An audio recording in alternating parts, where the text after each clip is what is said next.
Hello everyone. 21শে ফেব্রুয়ারি আন্তর্জাতিক মাতৃভাষা দিবস উপলক্ষে বাংলাদেশ শিশু একাডেমি এবং জেলা শিল্পকলা বরিশালের পক্ষ থেকে একটি প্রতিযোগিতার আয়োজন করা হয় এবং আমি সেই প্রতিযোগিতায় আবৃত্তিতে অংশগ্রহণ করেছিলাম। প্রতিযোগিতাটা হয়েছিল 21শে ফেব্রুয়ারির 2-1 দিন আগে, আর 21শে ফেব্রুয়ারির দিনেই আমাদেরকে পুরস্কৃত করা হয়।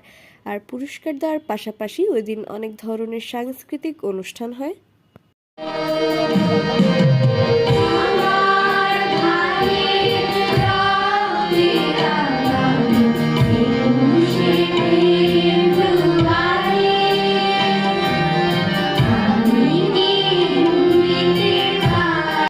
অ্যান্ড এই হচ্ছে সেই মোমেন্ট যখন আমি পুরস্কার আনতে যাই।